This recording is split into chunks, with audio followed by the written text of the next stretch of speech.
الله أكبر الله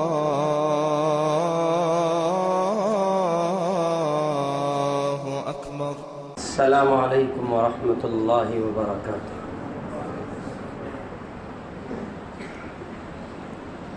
الحمد لله نحمده ونستعينه ونستغفره ونؤمن به ونتوكل عليه ونعوذ بالله من شرور أنفسنا ومن سيئات أعمالنا من يهده الله فلا مضل له ومن يضلله فلا هادي له ونشهد أن لا إله إلا الله وحده لا شريك له ونشهد أن سيدنا محمدا عبده ورسوله صلى الله عليه وعلى آله وأصحابه وأزواجه وذرياته وبارك وسلم تسليما كثيرا. أما بعد، فأعوذ بالله من الشيطان الرجيم. بسم الله الرحمن الرحيم. ولا تقربوا الزنا إنه كان فاحشة وساء سبيلا. وقال رسول الله صلى الله عليه وسلم: لا يزني الزاني حين يزني وهو مؤمن، او كما قال عليه الصلاة والسلام.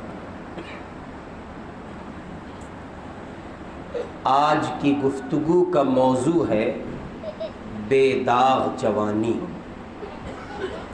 اللہ ہم سب کو نصیب کرے.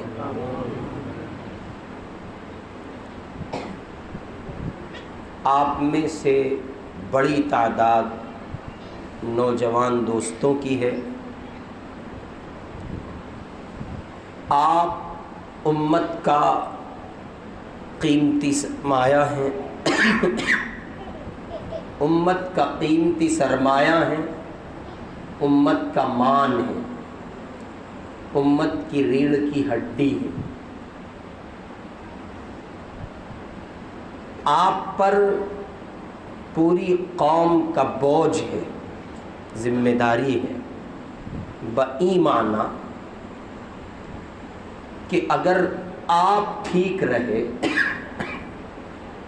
تو پوری قوم ٹھیک رہے گی، اور اگر آپ نے اپنی زندگی کو لہو و لعب کا شکار کیا، ایسے جرائم، ایسے گناہ، ایسی غلطیوں سے دوچار ہونے دیا جن کے نتیجے میں آپ کی پاک بازی، پاک دامنی اور آپ کی عفت کے جواہر کھو گئے، پامال ہوئے، تو یاد رکھیے گا پوری قوم ڈوب جائے گی اور اللہ کے بندے آپ کو کبھی معاف نہیں کر پائیں گے.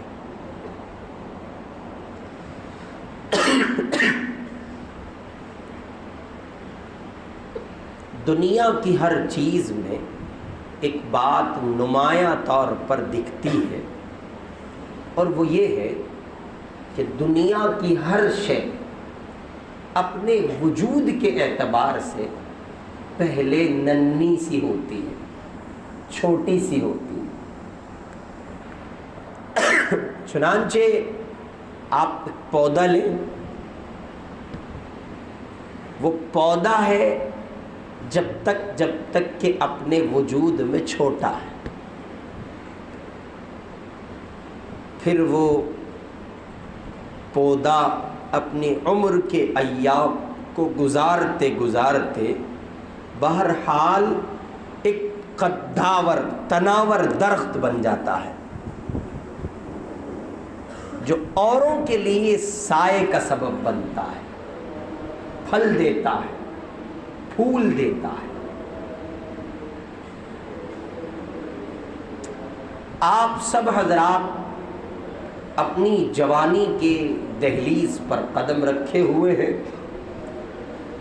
کوئی عہد شباب پر پہنچا ہوا ہے، اور کوئی ابھی جوانی کی دنیا میں قدم رکھنا چاہتا ہے، کوئی کلی ہے اور کوئی پھول بن چکا ہے۔ دنیا کی ہر چیز میں یہ بات مشترکہ طور پر پائی جاتی ہے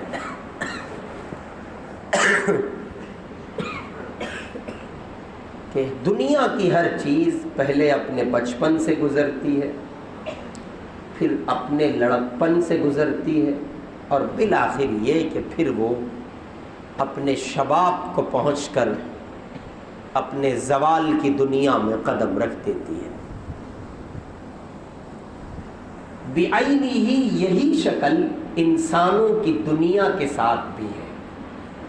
انسان پیدا ہوتا ہے تو بچہ ہوتا ہے،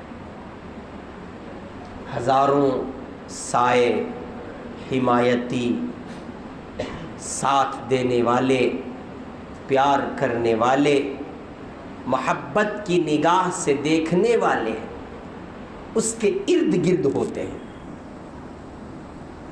یہی بچہ بچپن کے ایام گزار کر لڑکپن میں قدم رکھتا ہے تو اس کی نگرانی شروع ہوتی ہے، اور یہی عہد شباب کو پہنچ کر ایک جوان ہوتا ہے تو اس سے امیدیں وابستہ کی جاتی ہیں، اور یہی نوجوان جب 40 کی عمر کو کراس کرتا ہے اور 40 سال کی عمر کراس کر کے 41ویں سال میں قدم رکھتا ہے تو اب یہ اپنے زوال کی دنیا میں قدم رکھ رہا ہے۔ اس کا ہر دن اب ڈھلاؤ کا ہے۔ اب اگر آپ غور کریں تو آدمی دو جگہ بالکل بے بس، لاچار، مجبور، بے سہارا ہوتا ہے۔ نمبر 1 بچپن میں، نمبر 2 بچپن میں، یا بچپن میں یا بڑھاپے میں۔ بچپن میں بے سہارا، لاچار و مجبور اس معنی کر کہ اس کے پاس طاقت نہیں، کوئی اس کا کام کرے تو ہوگا، نہ کرے تو وہ نہیں کر سکتا، کوئی چیز اٹھا نہیں سکتا، کسی کے کام نہیں آ سکتا۔ کیوں؟ اس لیے کہ اس کو از خود سہاروں کی ضرورت ہے۔ اور یہی کچھ شکل بڑھاپے میں پہنچ کر ہو جاتی ہے۔ چنانچہ ہم اپنے گھروں میں غور کریں، ہمارے ماں باپ، ہمارے دادا دادی، ہمارے نانا نانی، کیا ان کے پاس ہماری جیسی طاقت نہیں رہی ہوگی؟ بالکل رہی ہوگی۔ کیا ان کے پاس عہد شباب اللہ کی طرف سے نہیں آیا ہوگا؟ بالکل آیا ہوگا۔ لیکن آج وہ ہم جیسی طاقت کو ترستے ہیں، ہم جیسی قوت کے لیے بے چین ہیں، وہ چاہتے ہیں وہ بھی ہماری طرح نمازوں میں کھڑے رہتے، چلچلاتی دھوپ کی شدت کو برداشت کر کے ایام صوم گزارتے، روزے کے دن کاٹتے، اور انہیں روزہ محسوس نہ ہوتا اور وہ لوگوں کے کام آتے۔ لیکن آپ غور فرمائیں، آج ان کے پاس جو چیز باقی ہے اس کا نام حسرت ہے، احساس ہے، افسوس ہے، اور جو ان کے پاس سے ختم ہو چکی ہے اس کا نام طاقت ہے۔ اور آپ کے پاس جو باقی ہے وہ طاقت ہے، جو حاصل ہے وہ طاقت ہے، اور جس کے لیے آپ کو پچھتانا نہیں پڑ رہا ہے، وہ افسوس کے دن ہے۔ بہتر ہوگا کہ آپ اپنے ان جوانی کے دنوں کو کریڈٹ کر لیجئے، وصول کیجئے، کہیں ایسا نہ ہو جو خطا پہلوں نے کی وہ خطا بعد والوں کو بھی ستائے۔ ایک بڑے میاں، ایک بزرگوار، ایک بوڑھے آدمی، ضعیف العمر، طویل العمر، نقاہت اور کمزوری کی وجہ سے اپنی بیت لاٹھی لے کر ایسے زمین کی طرف نگاہیں جھکائے جا رہے ہیں، چلتے جاتے ہیں۔ کسی نے پوچھا بابا کیا تلاش کر رہے ہیں؟ فرمایا جوانی کے دن تلاش کر رہا ہوں۔ نہیں آتے ہاں، اس لیے کوشش کیجئے کہ آپ جوانی کے جو ایام گزار کے اس دنیا سے جائیں وہ ایام بے داغ جوانی کہلائیں، آپ کی جوانی پر جرائم کی دنیا کا کوئی داغ نہ ہو، اللہ سے بغاوت کا کوئی داغ نہ ہو، رسول کی رسالت سے بغاوت کا کوئی داغ نہ ہو، اللہ کی محبت سے فرار کا کوئی داغ نہ ہو، شریعت و سنت سے انحراف کا کوئی داغ نہ ہو، اور آپ معاشرے کے ان صالح جوانوں کی شکل اختیار کیجئے جو عہد صحابہ کی مثالیں ہیں، نبی کے تربیت یافتہ اور نبی کی مثالی درسگاہ کے مثالی شاگرد ہیں۔ ان میں سیدنا فاروق اعظم رضی اللہ تعالی عنہ ہیں، اس میں سیدنا عثمان ابن عفان رضی اللہ تعالی عنہ ہیں، ان میں حضرت سیدنا امیر المومنین علی مرتضی رضی اللہ تعالی عنہ ہیں، ان میں مصعب بن عمیر ہیں، خالد ابن ولید ہیں، عمار ابن یاسر ہیں، ان میں صحابہ کی ایک بڑی جماعت ہے۔ آپ اگر کچھ کرنا ہی چاہتے ہیں تو ایسا کر لیجئے کہ جوانی کو بے داغ بنا لیجئے۔ یہ کرنے کا اتنا سنہرا کام ہے کہ آپ تصور نہیں کر سکتے۔ اور جوانی کو بے داغ بنانے کے لیے بنیادی طور پر جس جرم سے، جس گناہ سے، جس برائی سے، جس فحش سے بچنا از حد ضروری ہے وہ ہے زنا اور زنا کے اسباب، زنا اور مقدمات زنا، زنا اور عوامل زنا۔ یعنی آپ زنا سے تو ہر حال میں بچیں گے، یہ بھی لازم کر لیں کہ زنا جن راستوں سے آتا ہے ان راستوں پر بھی نہیں چلیں گے، تب جا کر کے بے داغ جوانی حاصل ہوگی۔ قرآن مقدس میں اللہ تعالیٰ کہتے ہیں وَلَا تَقْرَبُوا الزِّنَا إِنَّهُ كَانَ فَاحِشًا وَسَاءَ سَبِيلًا، اور برائی کے، زنا کے قریب بھی مت پھٹکنا، زنا کے قریب بھی مت پھٹکنا، بلا شبہ وہ مکمل بے حیائی اور بدترین راستہ ہے۔ غور کریں، یہ نہیں کہا گیا زنا نہ کرنا، یہ نہیں کہا گیا کہ زنا اختیار نہ کرنا، فرمایا جا رہا ہے زنا کے قریب بھی نہیں پھٹکنا۔ مفسرین نے لکھا ہے اس آیت نے ان تمام راستوں کا احاطہ کر لیا ہے، اپنے حصار میں لے لیا ہے، نہ پھٹکنا نہ قریب جانا بتا رہا ہے کہ وہ تمام شکلیں آپ کو چھوڑنی ہوں گی جہاں سے زنا وجود میں آ سکتا ہے۔ کیوں؟ اس لیے کہ آپ کے پاس پاک دامنی کا جو جوہر ہے، آپ کو کسی غیر محرم نے ہاتھ نہیں لگایا، آپ کی آنکھ نے کسی غیر محرم عورت کو نہیں دیکھا، آپ کے کان نے کسی غیر محرم کی بات شدت کی مجبوری کے علاوہ کبھی نہیں سنی، آپ کی زبان کبھی کسی غیر محرم سے ہم کلام نہیں ہوئی الا یہ کہ مجبوری تھی، شدید مجبوری تھی۔ آپ کے ہاتھ کسی غیر محرم تک نہیں پہنچے. اگر آپ یہ کردار رکھتے ہیں تو مہر مار دی جائے گی، ہاں آپ بے داغ جوانی رکھتے ہیں. ورنہ میرے بھائی پورا معاشرہ داغدار جوانوں سے بھرا ہوا ہے. کیا کیا جائے ایسے جوانوں کا؟ ہر ایک کی چاہت کہ وہ معاشرتی کردار میں ایسا بن کر رہے جو بالکل انوکھا منفرد دکھتا ہے. اور یہ عزائم طاعات کی دنیا کے نہیں ہیں، یہ عزائم نیکی کی دنیا کے نہیں ہیں، یہ عزائم معصیت کی دنیا کے ہیں.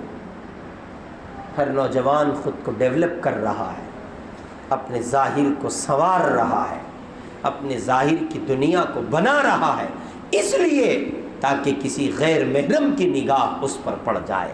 اللہ کی قسم قابل لعنت ہے وہ اجسام اور قابل لعنت ہیں وہ چہرے جو اپنے آپ کو اس لیے سنوارتے ہیں کہ کسی غیر محرم کی نگاہ ان پر پڑے. اس لیے سنوارا جاتا، اس لیے باڈی کو تیار کیا جاتا. ہم اپنے بوڑھے ماں باپ کے کام آئیں گے، ہم معاشرے کے مزدوروں کے کام آئیں گے، ہم کسی ایسے آدمی کے کام آئیں گے جس کا کوئی سہارا نہ ہوگا. ہم اپنی جوانی کی طاقت کو اللہ کے ان بندوں کے لیے قربان کریں گے جن خواتین کے یہاں مرد نہیں ہیں، وہ بیوہ ہو چکی ہیں، ان کے گھروں کا سامان لانے والا کوئی نہیں ہے. ہم ان اللہ کی بندیوں، ماؤں، بہنوں، بیٹیوں کے کام آئیں گے. کاش کہ معاشرہ اپنی آنکھ سے ایسے جوان دیکھ پاتا، لیکن افسوس ڈھونڈے سے ایسے اللہ کے بندے نہیں ملتے. اس لیے میرے بھائی اپنی جوانی کی حفاظت کیجئے. بہت قیمتی پیریڈ سے آپ گزر رہے ہیں. یاد رکھیے، اگر یہ زمانہ گزر گیا جس کو جوانی کہتے ہیں اور اس کے گزرنے میں اب بہت دن نہیں لگتے، اگر یہ تبصرہ کیا جائے ہم جوانوں پر، میں بھی الحمدللہ ابھی جوان ہوں، آپ کی فہرست میں ہوں، بوڑھا نہیں ہوں، تو اگر ہم جوانوں پر یہ تبصرہ کیا جائے کہ ہم آج کے بوڑھوں سے گئے گزرے ہیں تو اس کا ایک ایک لفظ سچا ہے. کیوں؟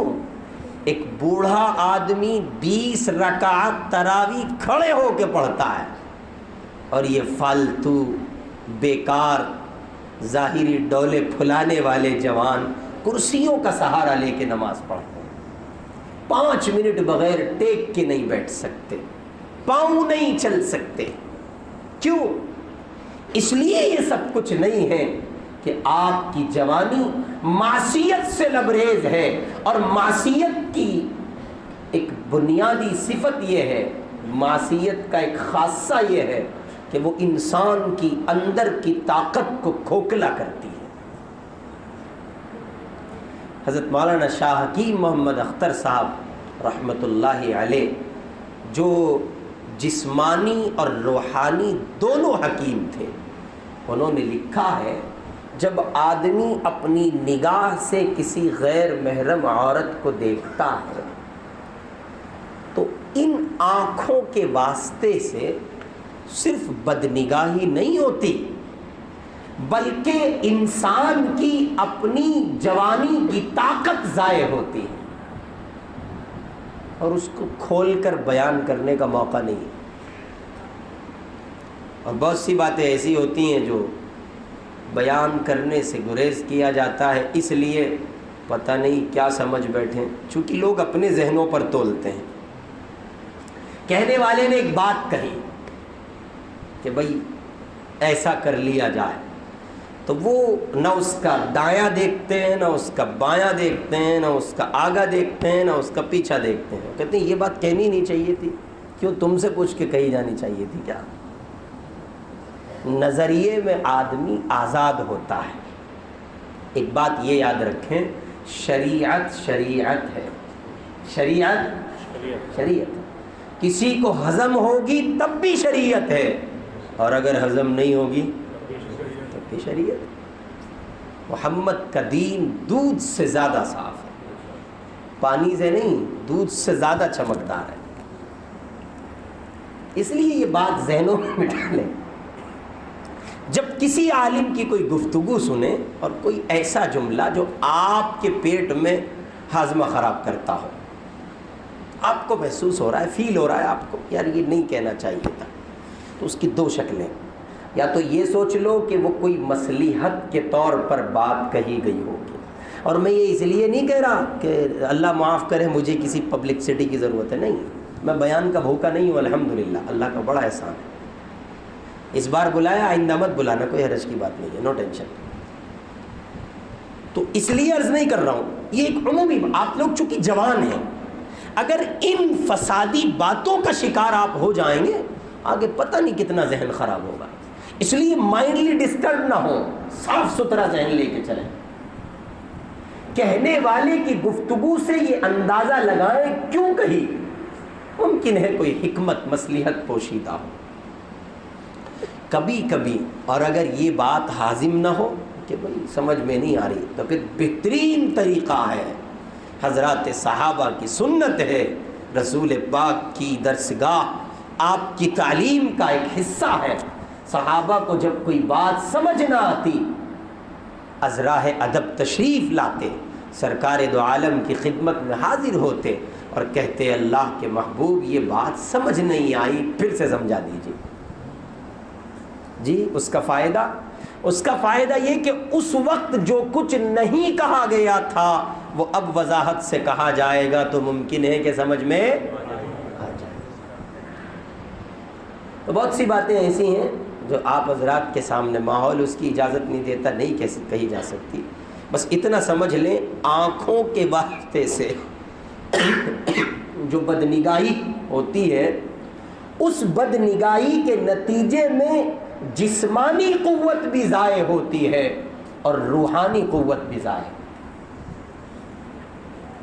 اس لیے میرے بھائی اپنی جوانی کا تحفظ کیجئے، بے داغ جوانی گزارنے کی کوشش کیجئے، اور بے داغ جوانی گزارنے کے لیے ضروری ہے آپ کی عفت کا، پاک دامنی کا جوہر سلامت رہے، اور پاک دامنی کے جوہر کے بقا اور تحفظ کے لیے ضروری ہے قرآن کی اس آیت کو سامنے رکھ کر آپ زندگی گزاریں، وَلَا تَقْرَبُوا الزِّنَا إِنَّهُ كَانَ فَاحِشًا، اور زنا کے قریب بھی مت پٹکنا، بلا شبہ وہ مکمل بے حیائی اور بدترین راستہ ہے۔ لہذا آپ کو یہ طے کرنا ہے آپ کی آنکھ کیسا دیکھتی ہے، آپ کے کان کیسا سنتے ہیں، آپ کی زبان کیسا بولتی ہے، آپ کے ہاتھ کا، پاؤں کا، اعضائے جسم کا استعمال کیسا ہے۔ اگر آپ کسی کی بہن کو، بہو کو، بیٹی کو اپنے لیے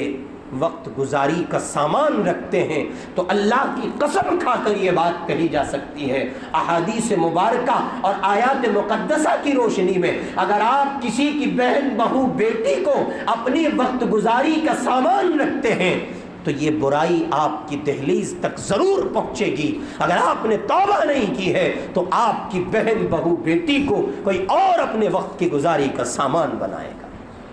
اللہ میری آپ کی سب کی حفاظت فرمائے۔ امت محمد صلی اللہ علیہ وسلم کے غیور جوانوں، اپنی جوانی کا تحفظ یقینی بناؤ، اپنی آنکھ کو دیکھنے کو اس بات کا پابند کرو کہ وہ جائز دیکھے گی، مشکوک بھی نہیں دیکھے گی، ہر اس زاویے سے، ہر اس پہلو سے اپنی نگاہ کو بچاؤ جہاں سے اللہ اور اس کے رسول کی مخالفت وجود میں آتی ہے۔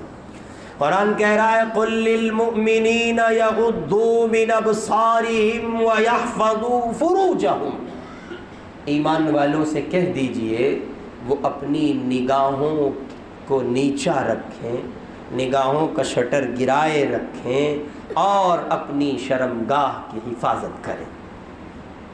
نگاہ کی حفاظت اور شرمگاہ کی حفاظت کا جوڑ بتا رہا ہے آیات مقدس میں پہلے نگاہ کی حفاظت اور پھر شرمگاہ کی حفاظت کی تعلیم بتا رہی ہے.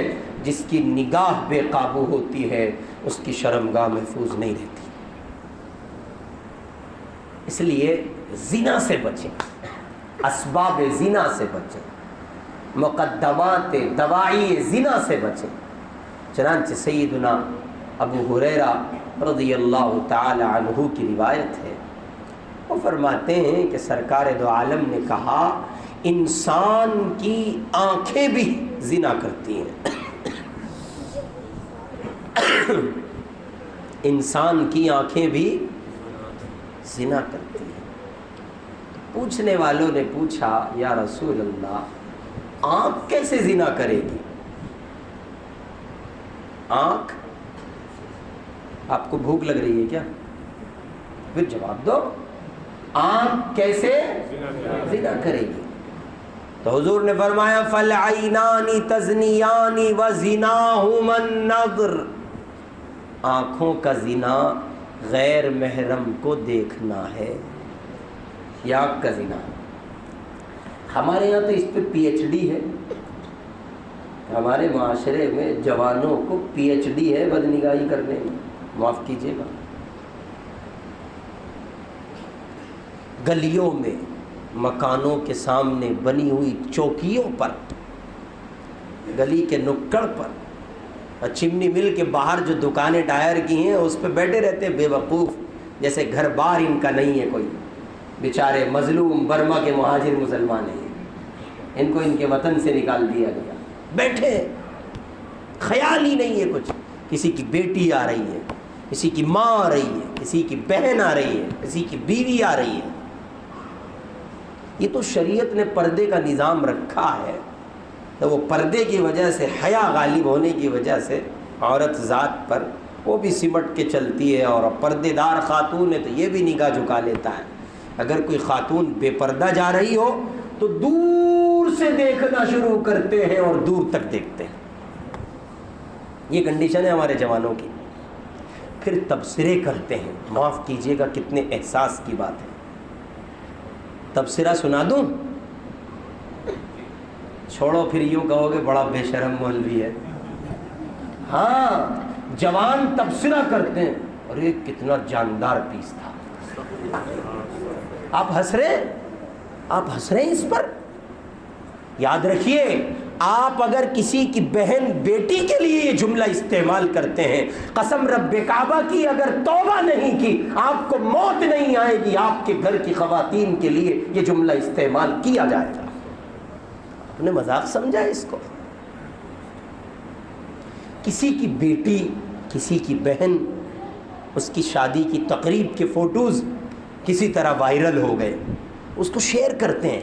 وہ دیکھو کیا آئٹم ہے، خوب کہیں آپ شوق سے، لیکن یاد رہے آپ کے گھر میں یہ خواتین ہیں، آپ کی ماں، بیٹی، بہن، بیوی کی شکل میں. ایک صحابی حضور کی خدمت میں آئے، انہوں نے کہا یا رسول اللہ شہوت ابھر رہی ہے، زنا کی اجازت دے دیجئے. ذرا توجہ کریں، آپ اپنے تبصرے اپنے کمنٹس بعد میں کیجیے گا، اس وقت مجھے سنیں فی الحال. حضور نے فرمایا، صحابی نے کہا یا رسول اللہ بہت زیادہ شدت کی شہوت ابھر رہی ہے، اے اللہ کے محبوب زنا کی اجازت دے دیجئے. آپ نے ان کو اپنے قریب کیا اور فرمایا بھائی، بابو، ہماری آپ کی زبان. آپ نے فرمایا پیارے، کیا تم یہ چاہتے ہو کوئی تمہاری ماں کے ساتھ یہ بدعمل کرے؟ انہوں نے کہا اللہ کے نبی، اسے تو کوئی بھی پسند نہیں کرے گا. آپ نے فرمایا تم یہ چاہتے ہو کوئی تمہاری بہن کے ساتھ یہ عمل کرے؟ انہوں نے کہا یا رسول اللہ کون گوارا کرے گا؟ آپ نے فرمایا تم چاہتے ہو تمہاری خالہ، پھوپھی، بہن، بیوی، بیٹی یا ماں کے ساتھ کوئی عمل کرے؟ انہوں نے کہا ہرگز نہیں، اللہ کے محبوب کوئی نہیں چاہے گا. فرمایا سرکار دو عالم صلی اللہ علیہ وسلم نے جس کے ساتھ تم یہ عمل کرو گے وہ کسی کی بہن ہوگی، کسی کی بیٹی ہوگی، کسی کی ماں ہوگی، کسی کی بیوی ہوگی. اور پھر اس روایت کا دوسرا پس منظر یہ بھی ہے، اگر تم کسی کی آبرو پامال کرتے ہو تمہیں موت نہیں آئے گی، اگر توبہ نہیں کر لیتے تمہاری آبرو پامال کی جائے گی. اللہ ہم سب کی حفاظت فرمائے. اس لیے جوانوں، بے داغ جوانی بناؤ، اپنے موبائلوں کی میموریز صاف کرو انٹرنل میں، اور اس کے علاوہ میموری کارڈ میں، آپ کے لیپ ٹاپ میں، آپ کے آئی پیڈ میں اور آپ کے ٹیبلیٹس میں کیا کیا سب بھرا ہے. یہ بات اپنی جگہ ہے کہ پاسورڈ آپ نے لگایا ہوا ہے، یہ بات اپنی جگہ ہے کہ پیٹرن آپ نے لگایا ہے. نہ ماں کی نگاہ پڑتی ہے، نہ باپ کی نگاہ پڑتی ہے، نہ بہنوں کی نگاہ پڑتی ہے، لیکن کیا اس خالق کی بھی نگاہ نہیں پڑتی؟ کیا وہ اللہ بھی نہیں دیکھتا؟ جی وہ دیکھ رہا ہے. ہزار پیٹرنوں کے بعد بھی اس اللہ سے کوئی چیز چھپائی نہیں جا سکتی. اس لیے میرے بھائی اپنی جوانی کا تحفظ کیجیے. بڑا احساس ہوتا ہے معاشرے کے جوانوں کو دیکھ کر، زندگی بے مقصد ہے، کوئی مقصد نہیں ہے. 1 2 3 4 5 6 7 8 9 10 11 کلاسز اسکول میں پڑھ کر ان سے پوچھو کیا بننا چاہتے ہو؟ ٹھلوے بننا چاہتے ہیں. مقصد ہی کوئی نہیں ہے. ورنہ آدمی ٹارگیٹ لے کے تعلیم حاصل کرے، سامنے کچھ رکھے، بنیاد بنائے کسی کو کہ صاحب مجھے ڈاکٹر بننا ہے، مجھے انجینئر بننا ہے. لیکن یہ ٹارگیٹ کون رکھے گا؟ جو اسکول جا کے پڑھتا ہو، جس کے اوقات کینٹین پہ گزرتے ہوں اس کے لیے کیا ٹارگیٹ، جس کے اوقات گارڈن میں گزرتے ہوں اس کے لیے کیا ٹارگیٹ، جو ٹک ٹاک پہ رہتا ہو اس کے لیے کیا ٹارگیٹ. آپ غور کریں نا، جس بیچارے کو کلاس میں بیٹھ کر فیس بک چلانے کی توفیق مل رہی ہو وہ کیا کرے گا؟ کچھ نہیں کرے گا. وہ بس اتنا ہی کرے گا کہ اوروں کے لیے درد سر بنے گا. چنانچہ ہمارے اتنے بچے فارغ ہوتے ہیں، کوئی کچھ بن رہا ہے، کوئی کچھ بن رہا ہے، کوئی کچھ بن رہا ہے، اور سب بن بنا کے ان سے کہو بھائی نوکری جوائن کرو، سرکاری اس میں ویکینسی نکلی ہوئی ہیں اس میں جوائن کرو، آگے بڑھو، ترقی کرو، یا کچھ اور آگے بڑھو، IAS کی تیاری کرو، IPS کی تیاری کرو. وہ بیچارہ الف کے نام پہ بھالا بھی نہیں جانتا. بھالا جو ہے نا ایک اوزار ہوتا ہے، وہ بالکل سیدھا ہوتا ہے، وہ الف بھی سیدھا ہوتا ہے. ہمارے ان اسکول اور کالج پڑھنے والوں کا حال یہ ہے، دونوں کو ایک جگہ کھڑا کر دو تو فرق نہیں بتا پائیں گے الف کون سا ہے اور بھالا کون سا ہے. بالکل کورا ہے آج کا جوان. تعلیم نام کی کوئی چیز نہیں ہے. بھائی صاحب 2 اور 2 4 اور پھر 2 6 اور 2 پھر 8 اور 2 10، 10 کے بعد موبائل میں کیلکولیٹر نکال لیتا ہے. آگے نہیں پتا بھیا کو. مطلب میں ایک ایگزامپل دے رہا ہوں. کیوں؟ اس لیے کہ پڑھا نہیں ہے، ٹارگیٹ کوئی نہیں ہے. ایام جو گزارے ہیں تعلیم کے وہ سب یہاں ہیں. کسی شاعر نے کہا تھا، نہ لکھتے ہیں نہ پڑھتے ہیں بس تمہیں کو یاد کرتے ہیں. ہاں نہ لکھتے ہیں، یہ جوانوں کی زندگی کی عین ترجمانی ہے. یعنی جوان کیا کر رہے ہیں؟ عین ترجمانی. کالج میں، اسکول میں، یونیورسٹیز میں، ٹیوشن سینٹر میں، کلاسز، کوچنگ کلاسز میں کیا کر رہے ہیں؟ یہ نہ لکھتا ہوں نہ پڑھتا ہوں بس یوں ہی وقت برباد کرتا ہوں، کتابیں ہاتھ میں لے کر صرف تمہیں کو یاد کرتا ہوں. ہر ایک تو شاعر ہے، سب کو جون ایلیا بننے کا شوق چڑھا ہے. سارے کے سارے مرزا غالب کے پوتے ہیں. اقبال سے بہت گہرا رشتہ ہے ان کا. سارے کے سارے داغ دہلوی بنے ہوئے ہیں. داغی، عجیب، زخمی شاعری. اب آپ کہیں گے اس کا ثبوت اٹھاؤ لوگوں کی اسٹیٹس. مجھے تو حیرت ہے، جوانوں کی ایک بڑی تعداد ایسی ہے، ایسا لگتا ہے نہ کھاتی ہے نہ پیتی ہے، صرف اسٹیٹس لگاتی ہے. ہر 5 منٹ کے بعد نیا ملے گا. دیکھتے رہو، پاگل ہو جاتا ہے آدمی اسٹیٹس دیکھتے دیکھتے. کبھی کچھ کبھی کچھ کر کیا رہے ہیں؟ آپ از خود فیصلہ کریں، چھوڑ دیں میری تقریر کو، میں آپ سے عذرائے مذاکرہ عرض کرتا ہوں، میرے اس سوال کا جواب دیں، کیا یہ کوئی بامعنی زندگی ہے؟ ٹک ٹاک پر اگر آپ نے کچھ ویڈیوز اپلوڈ کر دیں، بنا لی، سہارا لے لیا اور آپ نے کچھ شیئر کر دیا، فیس بک پر کچھ فوٹوز آپ نے ڈال دیے، یوٹیوب پر آپ نے چینل بنا لیا، گوگل کا سہارا لے کر کچھ تھوڑے سے فعال ہو گئے، ایکٹیو ہو گئے، مجھے بتائیں کیا یہ کوئی بامقصد زندگی ہے؟ آپ کا روزگار اس سے جڑا ہے، آپ کا معاش اس سے جڑا ہے، آپ کے بوڑھے باپ کی دوائی کا سامان ہو سکتا ہے، آپ کے گھر کی خوشحالی کا ذریعہ ہے، آپ کی جوان بہنیں گھروں میں بیٹھی سسکیاں لے رہی ہیں، رشتوں کے نام پر کوئی چیز نہیں ہے، سماج نے نکاح کو بے پناہ مشکل بنا دیا ہے، بہنیں سسکیاں لیتی ہیں اور جوان بھائی عیاشی کا بازار گرم کیے ہوئے ہیں، کیا یہ بامقصد زندگی ہے؟ کیا جواب دیں گے؟ ایک صاحب کا میرے پاس فون آیا، کہنے لگے وہ کوئی رشتہ ہو تو بتا دیجئے، میں رشتے نہیں کراتا ہوں، کبھی آپ میں سے کوئی فون ٹھوک دے۔ ہاں ایسے ہی انہوں نے کہا، متعلق ہیں، دوست ہیں بیچارے، کہ کوئی رشتہ ہو تو بتا دیجئے۔ تو میں نے ان سے ایسے ہی پوچھ لیا، جیسے انہوں نے مجھے کہا تھا ویسے ہی میں نے پوچھ لیا، میں نے ان سے کہا بھائی کیا عمر ہے بچیوں کی؟ وہ کہنے لگے ایک کی 40 سال ہے، ایک کی 42 سال ہے، اور یہ دونوں بچیاں کنواری ہیں۔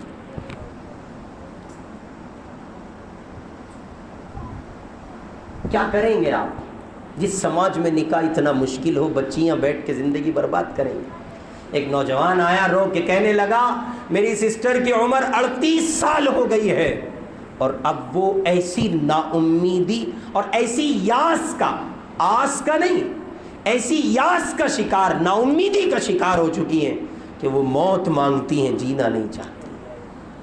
کون ہے اس سب کے پیچھے؟ جوانوں کوئی نہیں ہے سوائے تمہارے، تم ہو اس کے پیچھے، پورے معاشرے کا بگاڑ تمہاری وجہ سے ہے۔ اگر تم کھڑے رہتے اور مصعب بن عمیر کا کردار زندہ کرتے، خالد بن ولید کا کردار زندہ کرتے، عمر جیسی بصیرت لے کے اٹھتے، اپنی جوانی کو اللہ کے نام پر لگاتے، تو اللہ کی قسم ایک بہن اور ایک بیٹی معاشرے میں بیٹھ کے سسکیاں نہیں لیتی۔ معاشرے میں نکاح مشکل ہے تمہاری وجہ سے، تم بھیک مانگتے ہو، تم مطالبات کرتے ہو، تمہیں مضبوط سسرال چاہیے، تمہیں مال والے لوگ چاہیے، تمہیں گاڑیاں چاہیے، تمہیں لاکھوں لاکھ روپے جہیز کی شکل میں چاہیے۔ معاف کرنا جملے تلخ ہیں لیکن سچ ہیں، جو جب تک آپ نہیں بدلیں گے، معاشرے کا جوان جب تک یہ عہد نہ کر لے کہ مجھے نکاح کرنا ہے ایسے جیسے مصطفیٰ نے کیا، مجھے نکاح کرنا ہے ایسے جیسے علی اور فاطمہ نے کیا، اور میں نکاح کو اتنا آسان بناؤں گا کہ اپنی دلہن کے آنے سے پہلے اپنے گھر میں ضرورت کا سارا سامان اپنی جائز اور حلال کمائی سے فراہم کر لوں گا۔ اللہ کی قسم اس سماج میں کسی غریب باپ کی تو کیا کسی امیر باپ کی بیٹی بھی سسکیاں نہیں رہی ہے۔ ہم کہتے رہیں، معاف کیجئے گا، ہم کہیں، لاکھ کہیں ہم، فلاں حکومت کی ذمہ داری ہے، فلاں قوم کی ذمہ داری ہے، یہ لاکھ آپ اسباب گنائیں، سچائی یہ ہے کہ پیچھے ہم ہیں اور کوئی نہیں۔ کہا تھا کسی نے تو ادھر ادھر کی نہ بات کر، یہ بتا یہ قافلہ لٹا ہے کیوں، مجھے رہزنوں سے گلا نہیں، تیری رہبری کا سوال ہے۔ آپ قوم محمد کے جوان ہیں، اللہ کے بندو کچھ تو سوچو، کہاں جا رہے ہو؟ اپنی جوانیوں کا تحفظ کرو۔ آپ جیسا چلتے ہیں آپ کو دیکھ کر آپ کے چھوٹے بھائی ویسا چلتے ہیں۔ جب بڑا عیاشی کا شکار ہو جائے اس گھر کے چھوٹے سارے بچے اسی راہ پر چلتے ہیں۔ اگر آپ کسی کے بڑے بھائی ہیں تو پاک دامنی کی زندگی گزاریے، ورنہ گھر میں جو کہیے کہ پاک دامنی جو گھر سے رخصت ہوگی اس کا سبب آپ بنیں گے، اور ان تمام کے جرائم کا حصہ آپ کے نامہ اعمال میں بھی پہنچے گا۔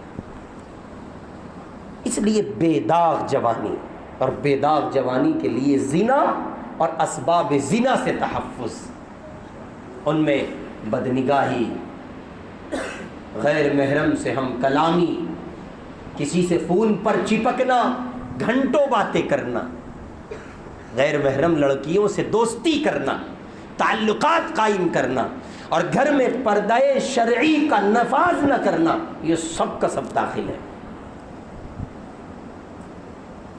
جوانوں اٹھو، وہ شمع لے کر جو حرا کی وادی سے محمد الرسول اللہ صلی اللہ علیہ وسلم نے جلائی تھی۔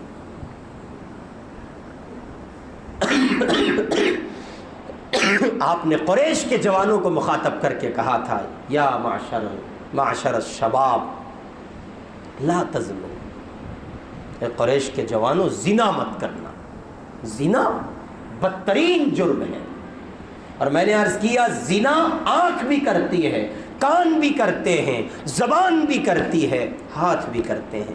شرمگاہ تک معاملہ پہنچتے پہنچتے تو بات کنفرمیشن تک جاتی ہے، ہوا ہے یا نہیں ہوا ہے، تصدیق و تکذیب کا مسئلہ ہے، باقی تو سارا نظام جال کی شکل میں بچھایا جا چکا ہے۔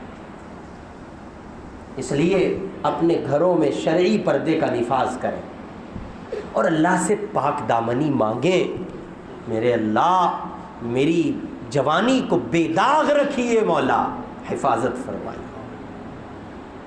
اور سمجھیں جن جوانوں کی جوانیاں بے داغ رہتی ہیں، اللہ تعالیٰ ان کے لیے دونوں جہانوں کی سرخ روئی طے فرماتے ہیں۔ زنا کے لیے بس اتنا عرض کیے دیتا ہوں، 2 روایتیں عرض کرتا ہوں۔ نبی پاک علیہ الصلوۃ والسلام نے فرمایا، لا یزنی الزانی حین یزنی وہو مؤمن، زناکار جب زنا کرتا ہے اس وقت وہ مومن نہیں رہتا۔ ابن عباس کی تفسیر میں ہے کہ ایمان اس بندے کے دل سے نکلتا ہے اور اس کے سر پر آسمان میں سائبان کے ایسے ایسے معلق ہو جاتا ہے، اور جب تک اس فعل بد کا وہ شکار رہتا ہے تب تک وہ مومن نہیں رہتا، ایمان اس کے دل میں داخل نہیں ہوتا۔ ذرا غور کریں، اس حال میں موت آئی تو کیسی موت مرے۔ بڑا سب شوق چڑھا ہے جوانوں کو، میرے بھائی کچھ تو سمجھے۔ اور ایک روایت میں ہے، جنت میں جنتی جب چلے جائیں گے تو جنت میں ایک لمبے زمانے قیام کے بعد جنتیوں کو ایک خوشبو سنگھائی جائے گی، ایک خوشبو سنگھائی جائے گی۔ اس خوشبو کا حال یہ ہوگا کہ جنتی خود کہیں گے، اللہ اس سے پہلے کبھی ایسی خوشبو ہم نے نہیں سونگھی۔ اللہ پاک فرمائیں گے، یہ روزے داروں کے منہ کی بو کی خوشبو ہے۔ ٹھیک اسی طرح جہنمیوں کو ایک لمبے زمانے کے بعد ایک بدبو سے گزارا جائے گا۔ وہ کہیں گے اتنی خطرناک، اتنی گندی بدبو، انہیں بتایا جائے گا یہ زانی مرد اور زانی عورتوں کی شرمگاہ سے اٹھنے والی بدبو۔ اللہ ہم سب کے حفاظت فرمائے۔ اس لیے بے داغ جوانی گزاری ہے۔ رہی بات یہ کہ آپ کو کہیں رشتہ درکار ہے، آپ نے اپنے لیے کسی لڑکی کا انتخاب کیا ہوا ہے، محبت ایک ایسی شے ہے، میں اس کو ذرا سا کلیئر کر دوں، آپ کے لیے بہت ضروری ہوگا، یہ بہت ایک کامن سی بات ہے۔ کسی لڑکے کا کسی لڑکی پر فریفتہ ہونا اور کسی لڑکی کا کسی لڑکے پر فریفتہ ہونا طبعی طور پر کوئی بری چیز نہیں ہے۔ ذرا بات کو سمجھنا، ابھی فارورڈ مت کرنا، بہت ڈر لگتا ہے، آپ لوگ باڑے کے لوگ، ابھی بات ادھوری ہے، ابھی پوری کر رہا ہوں۔ کسی لڑکے کا کسی لڑکی کو پسند کرنا، کسی لڑکی کا کسی لڑکے کو پسند کرنا، یہ از راہ شرع کوئی بری چیز نہیں ہے، لیکن یاد رہے پسند کرنا برا نہیں ہے، پسند کے بعد کے مراحل طے کرنا یہ سب برا ہے۔ یوں کوئی کسی کو پسند کر سکتا ہے، حضرات صحابہ میں اس کے قصے ملتے ہیں۔ ایک صحابیہ کو پسند کرتے تھے، حضور کی خدمت میں آئے، کہنے لگے یا رسول اللہ فلاں سے میرا نکاح کرا دیجئے۔ آپ نے فرمایا ٹھیک ہے میں بات کرتا ہوں۔ اس خاتون سے حضور نے بات کی، فلاں آدمی سے نکاح کر لو، وہ تم سے نکاح کی چاہت رکھتے ہیں۔ تو صحابیہ، اللہ اکبر، صحابیہ کہنے لگی یا رسول اللہ یہ آپ کا حکم ہے یا مشورہ ہے؟ انہوں نے کہا آقا نے فرمایا یہ میرا مشورہ ہے، حکم نہیں ہے، زندگی تمہیں گزارنی ہے۔ فرمایا یا رسول اللہ وہ آدمی مجھے پسند نہیں ہے، اگر مشورہ ہے تو میں قبول نہیں کرتی۔ یہاں سے ایک نقطہ یہ نکل کے آتا ہے کسی کی رائے کسی کے لیے حتمی نہیں ہو سکتی، مشورہ ہے، کوئی قبول کرتا ہے ٹھیک ہے، نہیں کرتا نہیں۔ یہ جو ڈکٹیٹرشپ کا نظام ہے نا، ہماری بات مانو، دجال بن کے سامنے آنا، اپنے آپ کو بڑا ثابت، یہ غلط ہے۔ جب صحابہ حضور کا مشورہ قبول نہیں کرتے اپنی مصلحت کی بنیاد پر، پھر دنیا میں کوئی کتنا بڑا ہو، اگر کسی کی مصلحت سے کسی کا مشورہ ٹکراتا ہو تو اپنے مشورے کو اپنے پاس رکھے، اس کی مصلحت مقدم ہے۔ ان چیزوں کو بہت زیادہ کلیئر ہو جانا چاہیے، اب ضروری ہے اس بات کو۔ کب تک ہم آپ کو رگڑے دیتے رہیں؟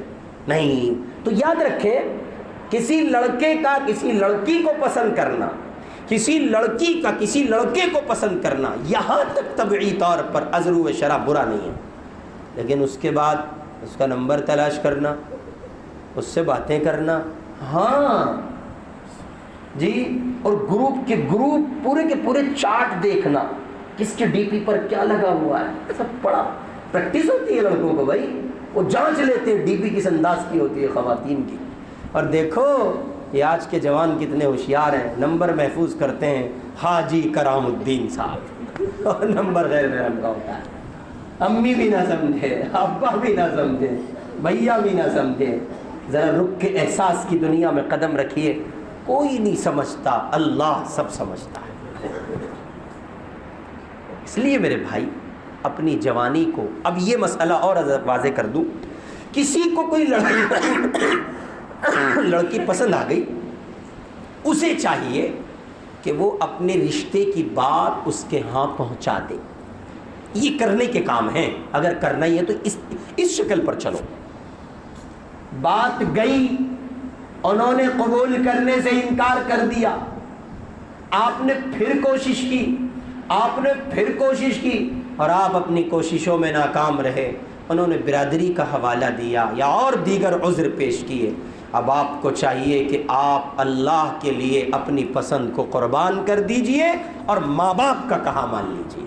یہ ہے ایک صالح جوان کی پہچان، لیکن ہم ایسا نہیں کرتے ہیں۔ ہمارے جوان کیا کرتے ہیں؟ نکاح ہوگا تو وہیں ہوگا، بتا رہا ہوں کیا چاہتے ہو بھائی ماں باپ سے، وہ بیچارے پہلے بہت ٹوٹ چکے ہیں، کیا چاہتے ہیں آپ ان سے؟ مجھے تو افسوس ہے، لڑکی یہ کام کرتے کہ سمجھ میں آتا تھا لڑکا ہے، اب تو بچیاں یہ کام کر رہی ہیں۔ بوڑھا باپ مجبور ہوتا ہے، ماں مجبور ہوتی ہے۔ دو الگ الگ باتیں خاص طور پر یاد رکھیں، آپ کے ماں باپ آپ کے لیے کوئی غلط انتخاب نہیں کریں گے، یاد رکھیے، اور اگر آپ کا انتخاب ہے تو اس پر دونوں خاندانوں کو راضی کیجئے اور رضامندی کے ساتھ پھر نکاح کیجئے، یہ گاڑی بہت دنوں تک چلے گی انشاءاللہ۔ اور جتنا یہ لو میرج ہوتا ہے نا، وہ کچھ دنوں میں پہلے تو آپ میں گاڑی چلتی ہے، پھر تم پہ آتی ہے، اور کچھ ہی دنوں کے بعد تو پہ آ جاتی ہے۔ چنانچہ بہت سے لورز کے قصے آتے ہیں، کیسز آتے ہیں سامنے، وہ پوچھتے ہیں بھائی کیا کنڈیشن، کہ جی وہ پسند کی شادی تھی۔ اچھا پھر کیا ہوا؟ یہ تو اسے تو بہت ٹکنا چاہیے تھا۔ اصل میں اس پسند کی شادی میں سب سے بڑی کراہت یہ ہے کہ پہلے سے ہی موبائل کا استعمال شروع ہو جاتا ہے، اس سے پہلے بہت کچھ ہوتا ہے۔ اب وہ دونوں ایک دوسرے کے ساتھ اتنے فرینکلی ہو جاتے ہیں، اتنے کھل جاتے ہیں کہ دونوں ایک دوسرے کی حیا کا نظام ختم کر چکے ہوتے ہیں۔ اب بیوی سب سمجھ جاتی ہے، ٹٹو کب مانے گا کب ناراض ہوگا، سب پتہ ہے اسے پتہ ہے، ذرا سا مسکرا دیا یہ خوش ہو جائے گا، اور اس سے بات کس طرح منوانی ہے وہ خوب جانتی ہے۔ اور جب نظام ایسا نہیں ہوتا، ماں باپ انتخاب کرتے ہیں، پھر معلوم ہے کیا ہوتا ہے، پھر لڑکی کو مستقل ڈر رہتا ہے، پتہ نہیں کس بات سے ناراض ہو جائے۔ جی بارکیف ضمناً ایک بات آ گئی تو میں عرض کر رہا تھا کہ اگر ایسا ہے کہ آپ کے ماں باپ کی چاہت، ان کی چوائس آپ کو پسند نہیں آ رہی ہے اور آپ اپنی چوائس پر قدم رکھنا چاہتے ہیں، اپنی پسند کو ترجیح دینا چاہتے ہیں، تو یہ کیجئے، نکاح کے لیے رشتہ وہاں بھیج دیجئے، کوششیں کیجئے، جواز کی حد تک کوششیں کیجئے، جائز درجے میں رہ کر کوششیں کیجئے، قبول ہو جائے تو نکاح کر کے پاک دامنی کے ساتھ عفیف زندگی گزاریے، اور اگر قبول نہ ہو تو اس پر کسی قسم کے پروٹیسٹ کی ضرورت نہیں ہے، کسی احتجاج کی ضرورت نہیں ہے، اور ماں باپ سے بغاوت کی ضرورت نہیں۔ اپنی جوانی کو بے داغ بنا کر گزارنے کی ہر ممکن سعی کیجیے۔ اس کے علاوہ نکاح کے علاوہ جتنی ریلیشن شپ ہو سکتی ہیں وہ سب کی سب ناجائز ہیں۔ مذہب اسلام میں نکاح کے سوا ایک مرد اور ایک عورت کے رشتے کے جواز کے لیے کوئی دوسری شکل نہیں ہے۔ ہمارے مذہب میں کوئی فرینڈ شپ ڈے نہیں ہے، یاد رہے، اور لڑکیوں سے دوستی گاٹھنے کا تو تصور بھی نہیں ہے ہمارے یہاں۔ جن جوانوں کو یہ خمار چڑھا ہے نا، پہلے لڑکوں سے دوستی ہوتی تھی، لڑکوں کی دوستی سمجھ میں آتی ہے، سب لڑکیوں سے دوستی ہو رہی ہے۔ بہت سے نوجوان اپنے حالات بیچارے سناتے ہیں، بتا وہ اسکول کی فرینڈ تھی، پاگل آدمی، جو دوستی کا محل ہی نہیں ہے اسے دوستی کیسے بھائی؟ اور یاد رکھیں، جن کی دوستی لڑکیوں سے ہوتی ہیں وہ عقل سے آدھے ہو چکے ہوتے ہیں، کیونکہ وہ ان کے تابع رہ کے زندگی گزارتے ہیں۔ مرد کی شان یہ نہیں ہے، مرد کی شان جانتے ہیں کیا ہے؟ الرجال قوامون علی النساء بما فضل اللہ بعضهم علی بعض۔ مرد کو عورت پر فضیلت ہے بھائی، مرد کی حیثیت عورت کے مقابلے بلند ہے، اس کے پاس جو دماغ ہے، صلاحیت ہے، فکر ہے، تدبر ہے، شعور ہے، عقل ہے، صلاحیت ہے، وہ ایک عورت سے بہت زیادہ ہے۔ اور بھائی صاحب تو خاتون کی سرپرستی میں زندگی گزار رہے ہیں، تو جو لڑکے لڑکیوں کی سرپرستی میں زندگی گزارتے وہ ایسے ہی ہوتے ہیں، پھر ان کی جوانیاں بے داغ نہیں ہوتی، داغدار ہوتی ہیں۔ اس لیے بڑے احترام کے ساتھ آپ کی خدمت میں ادباً یہ عرض ہے، آپ بہت قیمتی ہیں، بہت قیمتی ہیں، بہت زیادہ قیمتی ہیں، آپ اللہ کے بہت پیارے بندے ہیں، بہت اچھے بن سکتے ہیں آپ، ذرا سی محنت اپنے اوپر کر لیجیے۔ اور 3 کام آپ کو دے رہا ہوں، 3 کام کر لیجیے، بس انشاءاللہ آپ کی جوانی محفوظ ہو جائے گی۔ پہلا کام، جوانی کی حفاظت کے لیے ہر اس راستے سے خود کو بچائیے جہاں جوانی داغدار ہو جائے، اور اس پر اتنا جمیے، اتنا جمیے، اتنا مضبوط قدمی کے ساتھ، ایسی ثابت قدمی کے ساتھ جمے رہیے، جان دینا گوارا کیجئے، اپنی عفت کا لٹنا گوارا مت کیجئے۔ ہماری اسی دہلی میں ایک طالب علم ایک جگہ پڑھتا تھا اور کسی مسجد میں مقیم تھا، جیسے یہاں آپ کے مسجد میں مدرسہ چلتا ہے نا، ویسے ایک طالب علم کسی بڑے مدرسے میں پڑھتا تھا اور محلے کی ایک مسجد میں مقیم تھا۔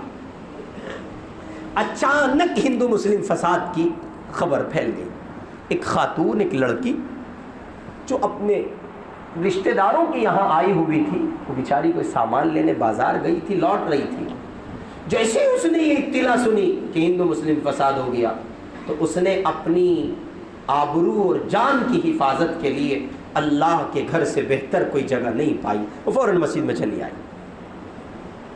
مسجد میں طالب علم تھا، اس لڑکی نے اس سے کہا، دیکھیں میں ایک عورت ذات ہوں، باہر فساد بھڑکا ہوا ہے، ظاہر ہے کہ اگر ایسے میں نکلوں گی تو میری عزت پر حملہ ہوگا، جان جانے کا خطرہ ہے، اس لیے میں یہاں قیام کر لیتی ہوں۔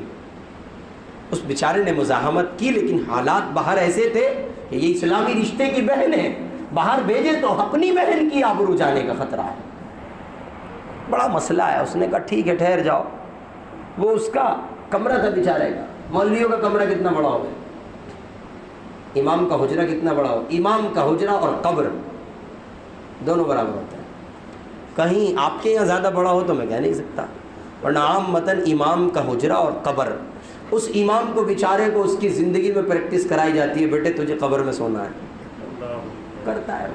ہمارے یہاں جعفر آباد میں ایک مسجد کا کمرہ اتنا ہی بڑا ہے جتنی قبر کھدتی ہے عام طور پر، یعنی چوڑی قبر کھودی جائے اور پھر اس میں جہاں مردے کو لٹایا جائے تو وہ چوڑی والی کے برابر ہے. اس میں مولانا جب لیٹتے ہیں تو پاؤں دروازے پر ان کے لگتے ہیں. اتنا ہی بڑا کمرہ ہے. مسجد بھی چھوٹی سی ہے لیکن اور بہت سے آپشن ہیں. کیا کریں, امت اور علماء کے درمیان دوری اتنی ہوئی ہے, تنگی ہے, چھٹنے کا نام نہیں لیتی, صاف نہیں ہوتی. کاش کہ ہم اپنے رہبروں کے تئیں اپنے گمان صاف کر لیتے. ہم سمجھ جاتے ایک عالم بھی ہماری طرح انسان ہے, اس کا ہنسنے کو بھی جی چاہتا ہوگا, وہ بھی ہماری طرح معاشرے میں رہنا چاہتا ہوگا. لیکن نہیں, اگر ذرا سا زیادہ ہنس دیں تو یار امام صاحب ہنس رہے تھے بھائی, تو کیا ہنسے بھی نہیں.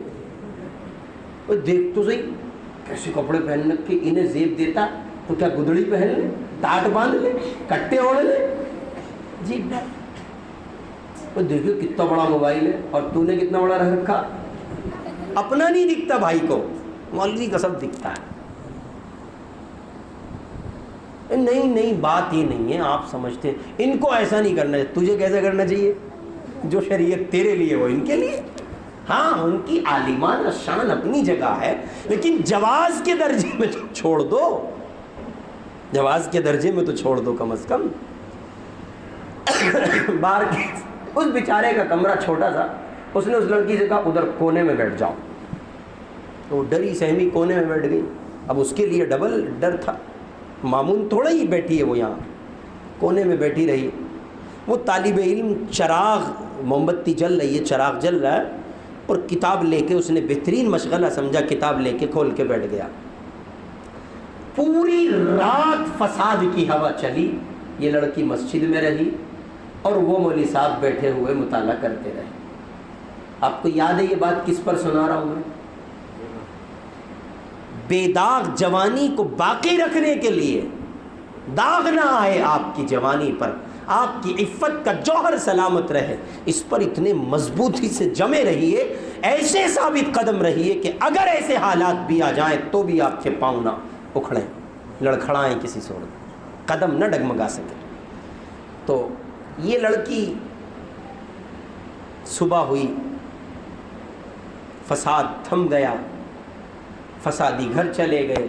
اس نے کہا اب تم جاؤ جلدی سے. یہ گئی, گھر پہنچی تو تشویش کا باعث. گھر والوں نے کہا رات بھر کہاں تھی؟ بچی نے بتایا فلاں جگہ تھی. اور کون تھا؟ کہا مولوی صاحب تھے, وہاں کے امام صاحب, مولوی صاحب تھے یا مؤذن صاحب تھے, جو بھی تھے. اچھا وہ اور تم تنہا؟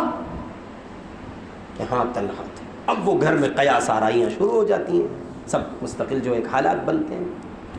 وہ لڑکی کہنے لگی کسی بھی طرح کی فلم چلانے سے پہلے, کسی بھی طرح مائنڈ میک اپ کرنے سے پہلے اس مسجد میں جاؤ اور اس مسجد کے اس امام کو, عالم کو بلا کے لاؤ. ابھی کوئی ڈیسیزن مت لینا. ہمارے معاشرے میں ایک بیماری ہے, ہم لوگ فیصلے بہت جلدی کرتے ہیں. کچھ چیز دیکھی ایک دم فیصلہ کرے, بھائی ایسا ہی تھا, ارے پاگل دائیں بائیں تو چلا جا, ہو سکتا ہے کچھ اور نکل آئے. نہیں, ہمارا مزاج بن گیا, ڈیسیزن بہت جلدی لیتے ہیں فیصلے کرنے. اس جلدی فیصلے کرنے کا نتیجہ ہوتا ہے کہ انسان بسا اوقات ایسی قیمتی چیزیں کھو دیتا ہے جن کے لیے وہ ساری زندگی پچھتاتا ہے. خیر اس کے گھر والے آئے مسجد, ان سے کہا رات کوئی لڑکی ٹھہری تھی؟ انہوں نے کہا ہاں. کہاں ٹھہری تھی؟ کہ کمرے میں. آپ ہی تھے؟ کہ ہاں. آئیے ہمارے ساتھ. مولوی صاحب گھبرائے بھائی, اور گھبرانے کی بات پکی ہے. جس کی گھر میں نہیں چلتی وہ مسجد میں چلاوے, اور ایسے چڑھ کے آوے سینے میں, ہاں صاحب دیکھ رہا ہوں میں تمہیں, دیکھ لے بھائی, ہم تو ہیں ہی دیکھنے کے لیے. ہے جی, عجیب عجیب ڈھنگ سے لوگ ٹارچر کرتے ہیں. بار کیف انہوں نے کہا آئیے ہمارے ساتھ. وہ تو گھبرا گئے, اللہ بھائی میرا قصور کیا ہے؟ میں نے تو کچھ بھی نہیں کہا اسے, ایسی بٹھائے رکھی, ساری رات اپنی نیند قربان کی, جاگتا رہا. کہ بس چپ چاپ ہمارے ساتھ چلیے. انہوں نے سوچا بھائی صاحب دلی والے ہیں, کوٹیں گے طبیعت سے, دلی پہ کوٹاپا چڑھاتے ہیں لوگ. اور ڈرے سہمے اس کے ساتھ چلے گئے ان کے گھر. اب گھر جب پہنچے تو وہ لڑکی ایک طرف کھڑی ہے. یہ مولوی صاحب جاتے کہتے ہیں میرا کیا قصور ہے؟ میں نے کہا تیرا قصور کچھ نہیں ہے, پہلے سن لے, ابھی عدالت لگے گی, دیکھ پہلے کنڈیشن کیا ہے. اب وہ لڑکی اپنے باپ سے مخاطب ہو کے کہتی ہے بابا اس نوجوان سے یہ پوچھو یہ ساری رات چراغ میں جلنے والی آگ میں انگلی کیوں رکھتا تھا؟ کبھی رکھتا تھا کبھی ہٹاتا تھا۔ اس کے باپ نے کہا بتائیں آپ؟ کہنے لگے جانے دو ان بات کو، کیا رکھا ہے؟ کب بابا اس سے پوچھ کے بتائیں، اس کو آگ سے ڈر نہیں لگتا، اس کی انگلی جل گئی پھر بھی اسی میں دیتا تھا۔ اس نوجوان نے کہا سننا چاہتی ہو؟ کہاں سننا چاہتی ہو؟ کہا میرا نفس اور شیطان دونوں طاقتیں مل کر تمہاری عزت پر حملہ کرنے کے لیے مجھے اکساتے تھے، مجبور کرتے تھے، تو میں اپنی انگلی اس چراغ میں ڈال دیتا، اور جب میرا نفس تل ملا اٹھتا تو میں اس سے کہتا دنیا کی آگ برداشت نہیں کر سکتا، جہنم کیسے برداشت کرے گا؟ پھر میرا نفس ٹھنڈا ہو جاتا، پھر تقاضا کرتا، پھر میں اس میں انگلی ڈال دیتا، پھر نفس تقاضا کرتا، پھر اس طرح پوری رات میں نے گزاری، چونکہ زنا کے راستے فراہم تھے، اگر میں چاہتا تو تم کچھ کر نہیں سکتی تھیں۔ وہ لڑکی بیٹھ گئی، بلا اٹھی، اور اس نے اپنے گھر والوں کے سامنے علانیہ یہ بات کہی بابا جو اس حالت میں بھی اپنی جوانی کو داغدار نہ ہونے دے اس سے بہتر محافظ آپ کی بیٹی کا کوئی ہو نہیں سکتا، میں ایسے پاک باز انسان ہی سے نکاح کرنا چاہتی ہوں۔ اگر حالات بھی آئیں تو ایسے جم جانا۔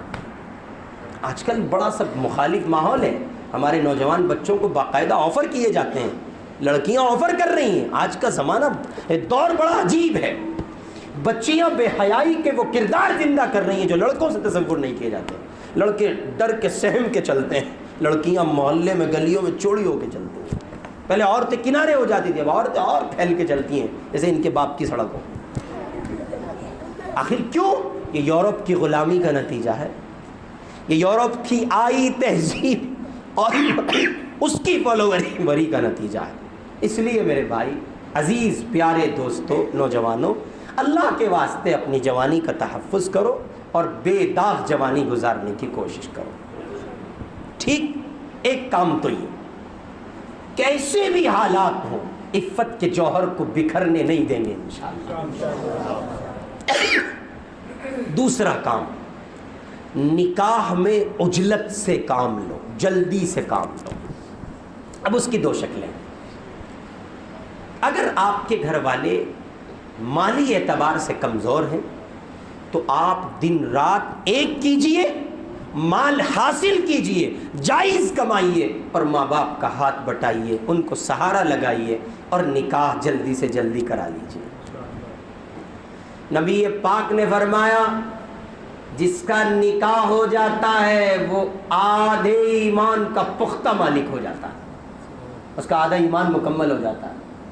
اور اس کی وجہ یہ ہے آدمی گناہ جو کرتا ہے اس کے دو راستے ہیں، یا منہ یا شرمگاہ۔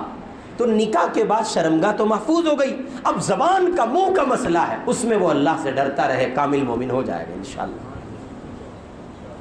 اور اگر آپ کے پاس حالات ہیں اور آپ کا رشتہ بھی لگ چکا ہے اور پیسہ بھی پاس ہے اور نکاح کرنے میں کوئی دشواری نہیں ہے، تو مطابق سنت سیدنا محمد الرسول اللہ صلی اللہ علیہ وسلم کی شریعت کو سامنے رکھ کر سادگی کے ساتھ مسجدوں میں نکاح پڑھوا لیجیے۔ نکاح میں جلدی کیجیے، جتنی جلدی آپ کا نکاح ہو جائے گا اتنی جلدی آپ کے لیے عافیت ہو جائے گی۔ کتنے کام ہو گئے؟ دو کام۔ تیسرا کام، اللہ کے نیک بندوں سے تعلقات بڑھائیے، یعنی سوسائٹی کو اچھا کیجیے۔ تعلقات کس سے بنائیں؟ اللہ کے صالح بندوں سے، نیک بندوں سے، اللہ والوں سے تعلق قائم کیجیے۔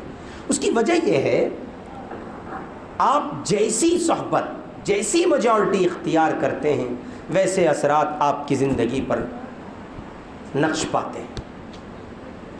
اس لیے اپنی جوانی کو بے داغ رکھنے کے لیے ضروری ہے اللہ کے نیک بندوں کی صحبت اختیار کیجیے۔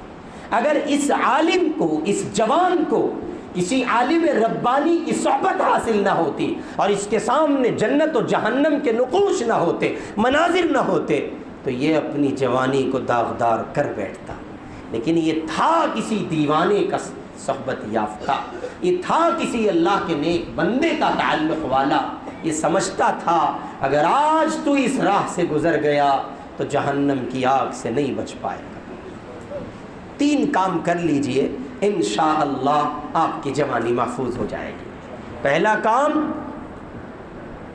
جوانی کے تحفظ کے لیے ہر گناہ سے بچنے کی ممکن کوشش کرنا اور اس پر جمود، مکمل ثابت قدمی، ایک پل کے لیے قدم نہیں ڈگمگانے چاہیے۔ اور دوسرے نمبر پر نکاح میں عجلت سے کام لیں۔ آپ از خود پیشکش کریں، ہمیں کچھ نہیں چاہیے، ہم کچھ نہیں چاہتے، اور یہ جملہ سچ ہو۔ آج کے رشتہ دار پتہ کیا کہتے ہیں؟ دیکھنا بس بیٹی دے دینا، اور کم وقت کہیں کہ بعد میں چمچی تک کا تانا دے میں۔ اور دیکھیے چمچی بھی وہ لائی ہیں سستی والی، خوب چل رہا ہے، مانگتے ہیں بیٹی اور پھر اتنے تانے دیتے ہیں، بچی زندگی اس کی جہنم بن جاتی ہے۔ اور تیسرا کام، اللہ کے نیک بندوں کی صحبت اختیار کریں گے انشاءاللہ۔ اللہ پاک مجھے اور آپ کو بے داغ جوانی نصیب فرمائے، اور ہم سب لوگوں کی جوانی کو اللہ پاک محفوظ فرمائے۔ وآخر دعوانا ان الحمدللہ رب العالمین۔